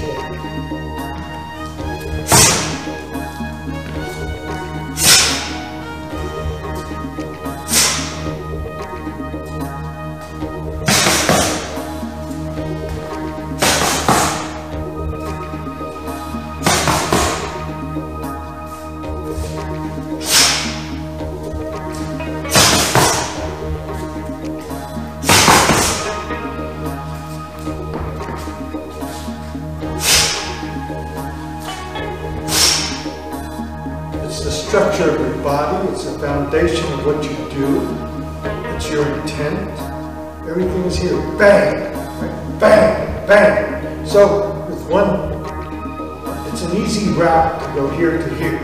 I don't want easy because easy is never going to help you in a situation. You can do easy later, you can do combinations later. But what I want you to make sure is you're going boom, boom, boom. One hit, boom, boom, boom.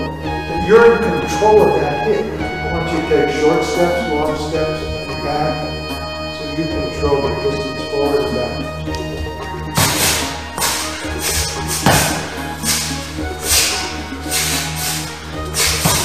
Okay, so you can actually hit on this side, boom, hit there, and you can hit forward. So he has this whole area to hit that designated.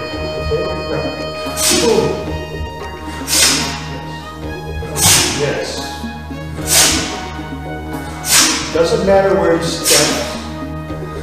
He just needs the balance. He needs to coordinate the movements.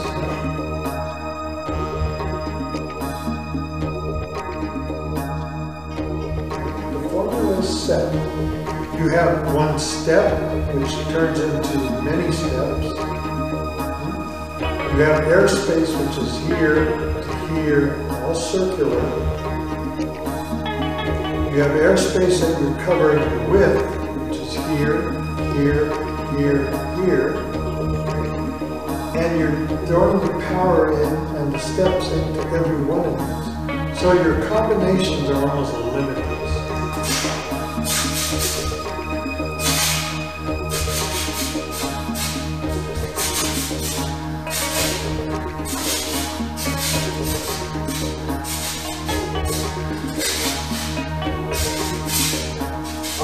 So that's a combination. Okay, come into the 4.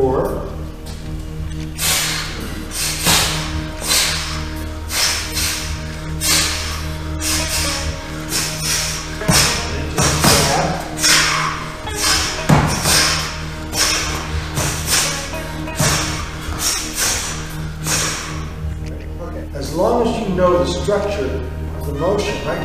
Boom, boom, boom. You know how far you can go. Bang! Boom, boom, boom, boom.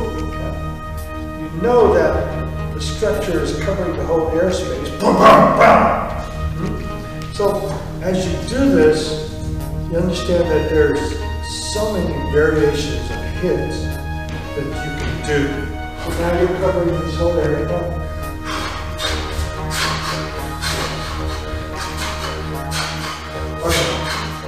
So that's covering the ground, that's adding to the movements. And then that basically should be your homework.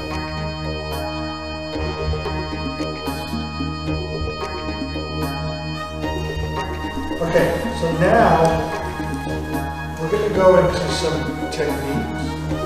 So, again, he comes in, boom, come over the top, bam! That one comes, bam! Bam. But I need this arm to be strong enough, just in the event he comes in again, that if I miss it, bang, it circles down and hits with his arm. Okay? And as soon as something happens, BAM! This one fires out. He moves again, BAM! That's when your aggression comes. He comes in with that theory, BAM! He moves, BAM! Moves again, BAM! Moves again, boom! So this is a weapon, this is a pen. That's all I'm using. So now he comes in with this hit, which is really scaled from here to here. But right now we're just using a very basic motion. He comes this way, and he comes into the target area, anywhere he wants. This way. Come in, boom! Boom! Just bang! Boom! What you're doing is making sure I'm focused here. Okay? That's right here. The rest of it, you should have the balance of the motion to move. So, if I'm here, I don't know what he's going to throw. Whatever he throws, it doesn't have wham! I'm always in that circular mode. This is always on. This card, I'm on idle. I know, bang, coming in. He moves, boom! Moves again, boom, boom, boom!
Hello, I'm Rene Latosa, and I'm here to give you a brief introduction of Latosa Escrima.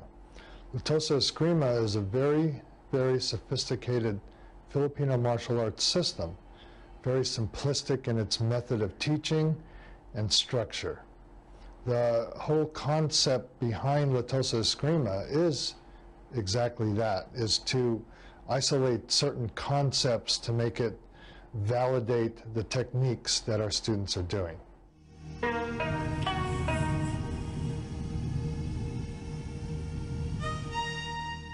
This tape previews a small segment of the entire Latosa Escrima system. The main objective of this tape is to allow both novices and up to advanced students to have a visual overview of the variety of weapons used and the application of the concepts used within the basic foundation of the system. Let me impart upon the viewers that this is not a training tape, but a collage of various techniques utilizing the Latosa Escrima concepts of power, timing, focus, transition, and balance as the driving force. For the novices, I want you to come away with the understanding that these are levels you may one day want to achieve. For the advanced students, I want you to see exactly what we're always stressing in our teachings and come away with the ability to know what we are doing rather than looking like we know what we are doing. This brings us to the sum of its parts is greater than the whole. I hope you enjoyed the tape as was made for your visual and intellectual enjoyment.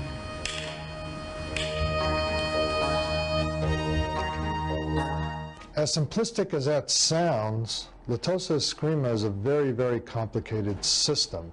We tend to take the basic structure, tear it down, and make the sum of its part far greater than the whole, which creates a sort of a synergistic type of approach to our teaching system. And we find that through this method of teaching the basic system, that as the complicated as the techniques become, the system is very, very full of the quality of presentation and the effect of the technique is in what we want through our teachings.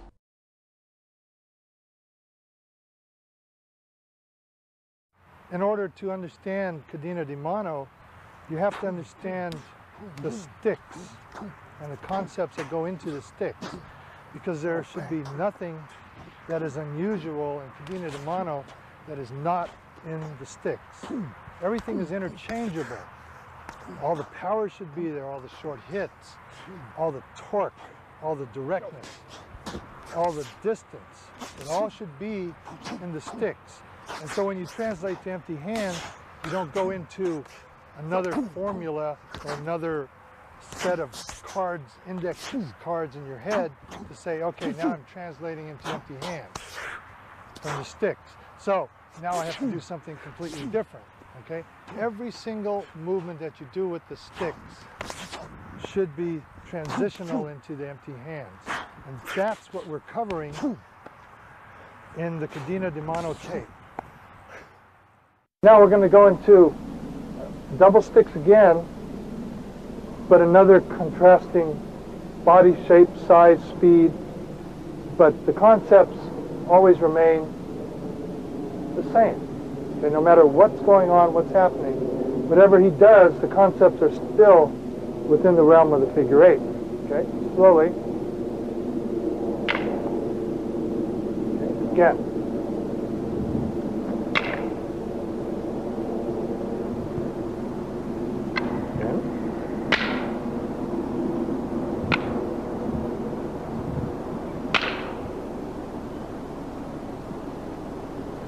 Okay, now taking it on this angle here.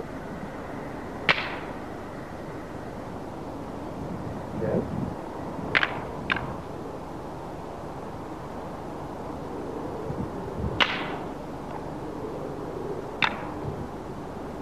Taking it from this angle.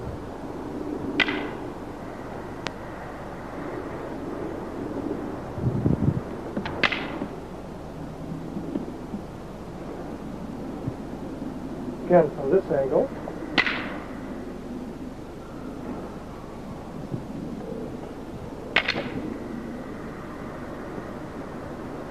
Okay, but right now we're going to kind of make a transition to things that are very commonplace in the Filipino martial arts, okay? And which is one of the main items which makes the Filipino martial arts very unique, is that every instructor, everybody who teaches the weapons should make sure that every concept that they use with the weapons is transferable to empty hands. And unfortunately, not everybody has been taught why you do certain things and why certain movements are done. And it's not all for show. Okay, all the showy stuff that you see people do all has meaning, but you have to break every aspect down to understand why they're doing this. Okay? All right. For example, if you hit me on top and I'm going, making the block, say I make a block, boom. Okay? And then I go boom, boom. Typical abanico, right? Okay, for example, he hits again, I go boom. Okay. In actual combat situations, I venture to say you hit only once. Okay? All this other stuff is designed to do direct hitting. Okay, designed to focus on targets. Boom, boom. The other half of the abanico probably wouldn't even apply, because what you're trying to do is make a direct hit. And when you make that transition to empty hands, you're gonna find out that everything that you do applies. But you got to make sure that you understand why it applies. Okay. For example, if he hits over here and say I blocked it here, and I took it around, I went here, and I went here. Okay? Right now, I'm only applying a little bit of wrist, a little bit of arm, a little bit of shoulder. Okay? So, and the abanico, wherever you do it, wherever you do abanicos, bang. Okay? What you're doing, and you go through exercises like this and what have you. Now, what you got to understand is you got to make the transition, you have to make it pliable to what you're doing, okay? You got to make it work. And you have to make it understandable before you can translate that. You can ask anybody to translate these movements to empty hands, and you get a lot of different answers, okay? Now, if he hits this way, and I make my block here, and I make an abanico this way, okay? Now, let me do it again slowly.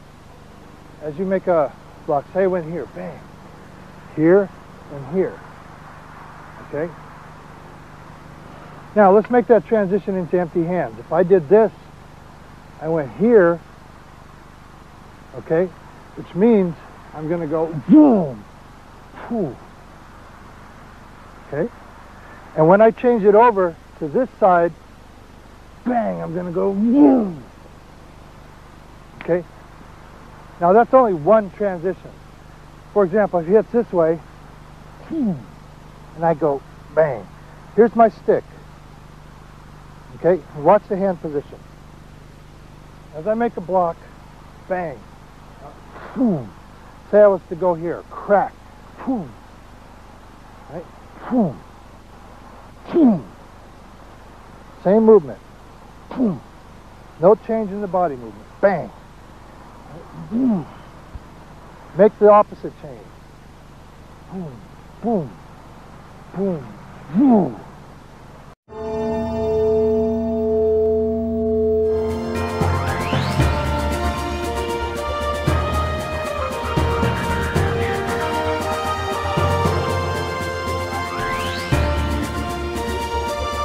Hi, I'm Rene Latosa, and I'm going to be talking about short power. I'm going to be assisted by Michael Casey. But first, let me kind of give you an explanation of short power, its relationship to the Filipino martial arts, and what some of the things that create short power that are very common in the Filipino martial arts, right? So, let's start with this concept of hitting with short power with the weapon. If you hit with short power with the weapon,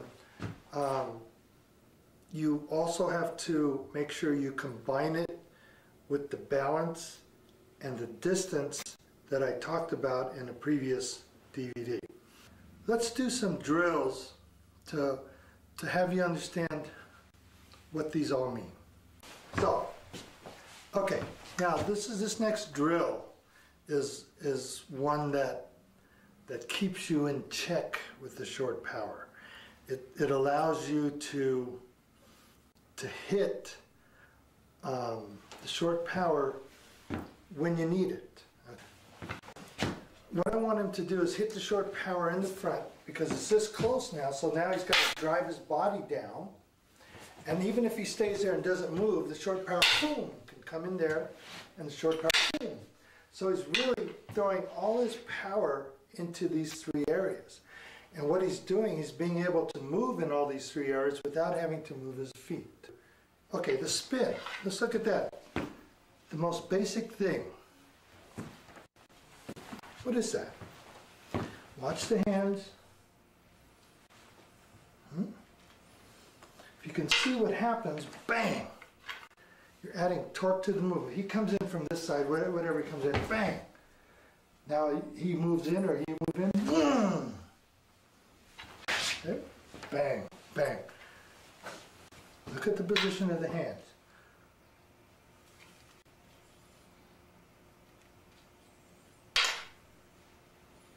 Come in with anything down below, it doesn't matter what.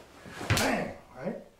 Now, if I'm here, bang, and I want to go, boom, boom, up here, bang. Or if I want to spin from here, bang, right?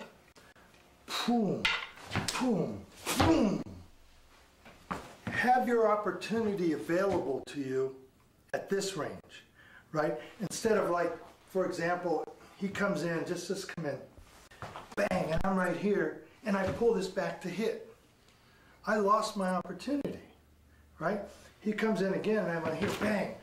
My opportunity should have been right here at the short distance, but I took it back to make the punch. So that's what I'm saying. You could lose opportunity if you're not aware of what this stick does. So I'm right here, and he comes in, bang, crack. And even if that one keeps going, boom, boom, huh?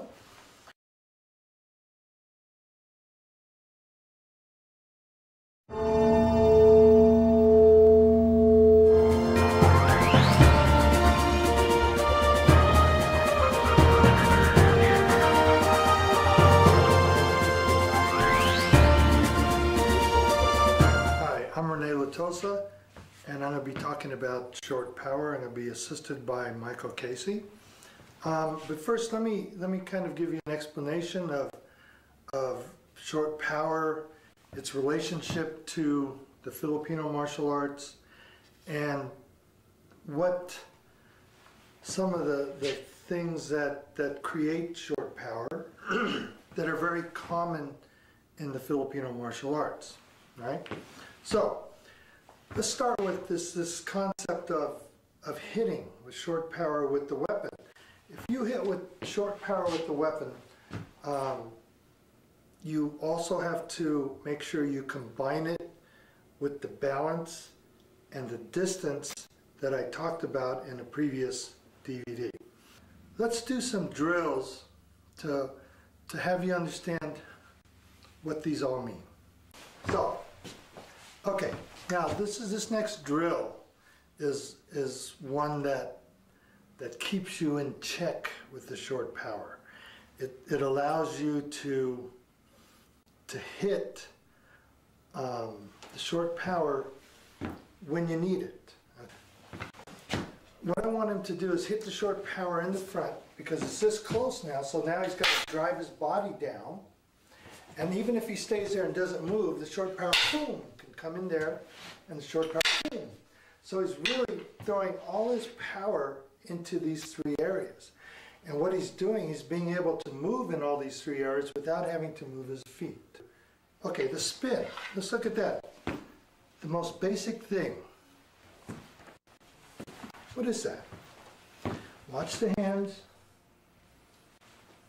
If you can see what happens, bang! You're adding torque to the movement. He comes in from this side, whatever he comes in, bang. Now he moves in or he moves in, boom. Okay? Bang, bang. Look at the position of the hands.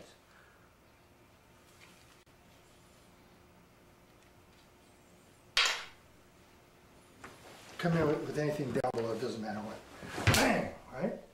Now, if I'm here, bang, and I want to go, boom, boom, up here, bang. Or if I want to spin from here, bang, right?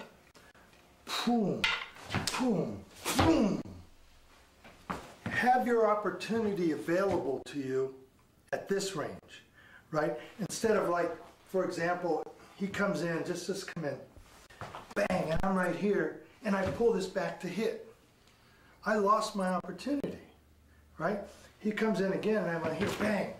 My opportunity should have been right here at the short distance, but I took it back to make the punch. So that's what I'm saying. You could lose opportunity if you're not aware of what this stick does. So I'm right here, and he comes in, bang, crack. And even if that one keeps going, boom, boom, huh?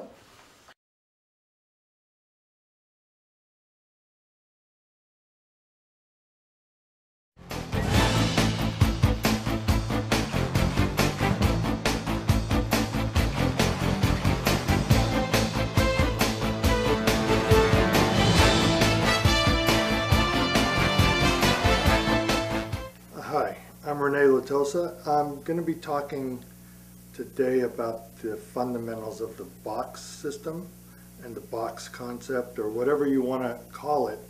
But it all assumes that we're working within a box which covers you, and you are basically inside of the box.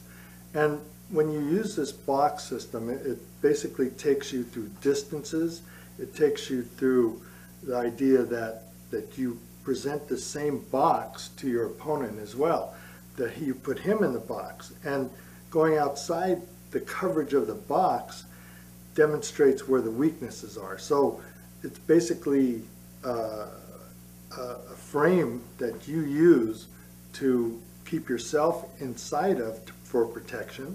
And it's also a frame where you look for your opponent's weakness as he comes out of his frame or box. And when you keep yourself in the box, you actually start to zone where you're going to hit, because you're not going to hit him way outside of a box area if the box is within here. And it gets a little more complicated than that, but the basic structure is initially the box system. Helping me is Michael Casey, who's been a long-time student, very effective, very efficient. And I have a new student. This is Jessica Latosa, my daughter, and they're helping me demonstrate the very, very basic fundamentals of the box system by looking at it at different angles. And what I want to demonstrate, which you won't see looking forward, but you'll see it when they come into the side, is the box and how it relates to you and where it's placed. For instance, if I was doing the first movement here, if I'm going to do the box and it's going to be very close to me, this is only one distance. And you'll see the distance later as it comes in here. That's very short. And that can be construed as a defensive position. But if you move the box a little bit further out, it gets into this middle ground of offense and defense. But once you take the box further out, then it becomes an offensive movement and not a defensive movement, because the strength comes in the box as it comes back to you, as it starts to be fortified by the rest of your body as it makes the power here. This becomes a little weaker, and this is stronger on impact but not on defense, like that. Yeah, this was his box, right? And he wasn't very skilled. Then there's so many weaknesses that surround that box. Right? I mean, I could hit him down here. He's not covered by a box because it's too small. Right? So if I'm here and I'm looking at him as the offensive person or just as an opponent, I know that this is okay. This is his strong point. That's a strong box because that's where his guard is. And so bang, I can catch him up here. Bang, I can catch him above that. right? But as more skilled as he becomes, then he's not going to give me very much room to attack him with, right? So he's there like this, and I want to attack on top. He lifts the box up a little bit, bang, he's covered there, so I'm not going to attack. I'm trying to look for it. I come down, he drops. He comes up, boom. I'm looking for his weakness as he's looking for mine.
That's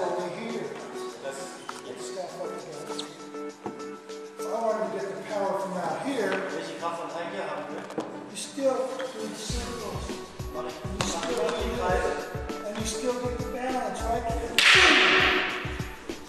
I want to shock this shoulder. I want to disconnect this hand. This is a tool to disconnect.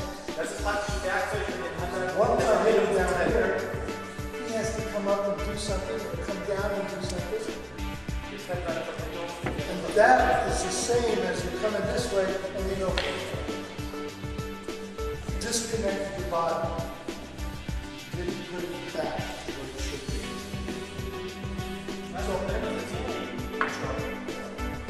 So, listen. Now I hit him here. I want you to move the stick away. So he moves it away. Boom!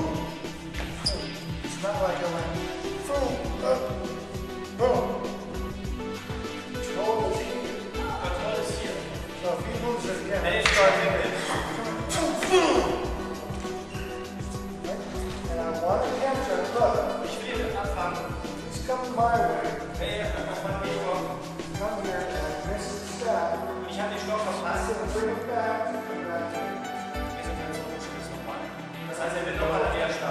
We'll go.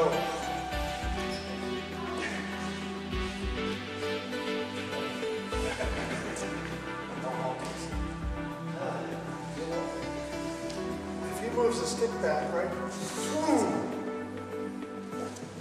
You're still going. Understand? You're doing this. So, not what I want you to do. I want you to take the guy with the staff. First hold it in the middle.